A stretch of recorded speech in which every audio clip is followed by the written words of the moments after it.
Dari dalam kantong berisi 8 kelereng merah dan 10 kelereng putih akan diambil 2 kelereng sekaligus secara acak.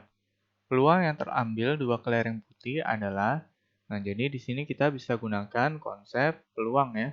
Nah, di mana rumusnya adalah peluang kejadian A itu sama dengan banyaknya anggota kejadian A dibagi dengan ruang sampelnya. Nah, dalam kasus ini juga pengambilan kelereng diambil secara acak ya. Kita mau mengambil 2 kelereng. Nah, misalkan yang terambil adalah kelereng merah dan kelereng putih, 2 kelerengnya itu. Nah, penyebutan kelereng merah dan putih bisa kelereng merah dan putih atau kelereng putih dan merah. Nah, ini sama saja ya. Nah, jadi urutannya tidak berpengaruh karena yang diambil tetap saja kelereng merah dan putih. Nah, konsep ini merupakan konsep dari kombinasi ya, di mana banyaknya cara pengambilan tanpa memperhatikan urutan. Nah, nanti di sini juga kita gunakan rumus kombinasi, di mana N kombinasi R itu rumusnya sama dengan N faktorial dibagi N dikurang R faktorial dikali R faktorial. Nah, jadi banyaknya cara pengambilan R unsur dari N unsur yang tersedia tanpa memperhatikan urutan. Nah, di mana faktorial itu sendiri, jangan lupa ya, rumusnya sama dengan N dikali N-1 dikali N-2, dan seterusnya, sampai nanti dikali 2 dan yang terakhir dikali 1.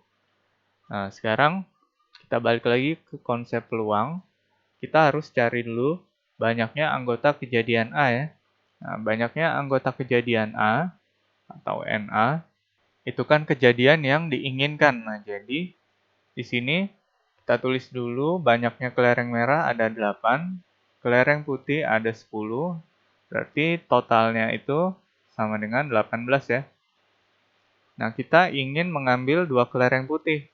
Nah, kelereng putih yang tersedia ada 10, jadi anggota kejadiannya itu bisa kita gunakan kombinasi ya. Dari 10 kelereng, kombinasi 2. Jadi banyaknya cara pengambilan 2 kelereng putih dari 10 kelereng putih yang tersedia. Nah, ini tanpa memperhatikan urutan ya. Karena kelereng putihnya tidak dinomori. Nah, jadi kita gunakan rumus kombinasi, berarti kan 10 faktorial dibagi dengan 10 dikurang 2 faktorial dikali 2 faktorial.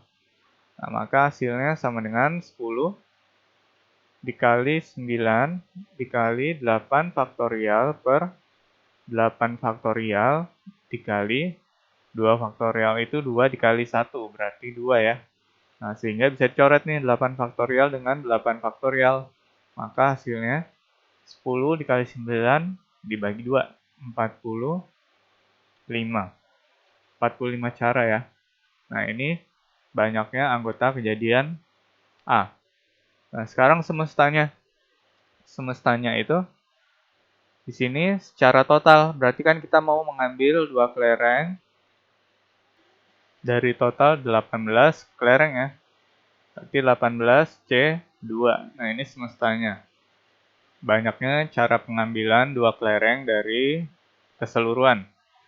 Nah, berarti ini sama dengan 18 faktorial dibagi 18 dikurang 2 faktorial dikali 2 faktorial. Berarti kan 18 dikali 17 dikali 16 faktorial per 16 faktorial dikali 2 faktorial itu 2. Nah, ini coret ya.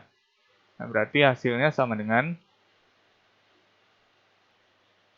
153. Nah, sehingga peluang kejadiannya itu kan rumusnya tadi. Nah, di sini kejadian A ya, dimisalkan. Nah, tadi banyaknya anggota kejadian A yaitu 45 per semestanya yaitu 153. Nah, jadi jawabannya yang C. Seperti itu caranya. Sekian soal kali ini, sampai jumpa di soal berikutnya.